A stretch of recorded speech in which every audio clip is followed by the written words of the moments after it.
What's important needs to be said over and over again, and that is indeed that women are taken far too much for granted, and that if there's one day where there can be recognition of their special efforts and contributions, in order to sustain all of us for the remaining 364 or 5, then let it be indeed this particular day that the United Nations has voted to create.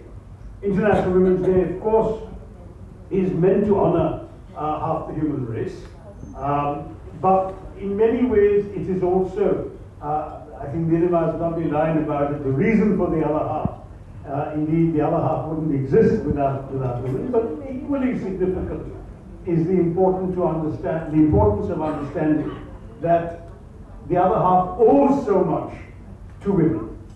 I myself grew up in a household of strong women, not just my mother, who was and remains, touch wood, a very strong, very tough cookie, but two sisters who were high achievers in their own right and who again have continued to be that. So I grew up never doubting that girls could do everything that boys could do, and that girls were in every respect to be treated exactly as boys expected to be treated. Now that's not always the case in many Indian households, and I'm sorry to say that many of us of the disadvantaged persuasion, I can't say weaker sex because that phrase has been applied to the stronger sex for so long that it only confused people if I used it.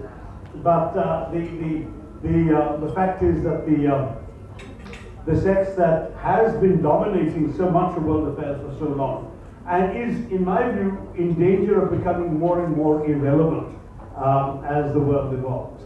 And that's the sex to which I belong. And the reason is very simple. Thanks to modern technology, it has now become very clear that there literally is nothing that the world needs for its survival, propagation, and so on, that men can contribute that women can't. And there are things that women can contribute that men can't.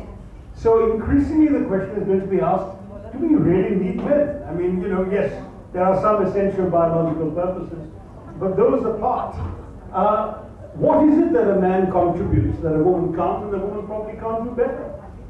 Increasingly now, this has happened across domains. You're seeing it, for example, in the military, where over the last few years, there is no longer any segment of the military from which women are excluded.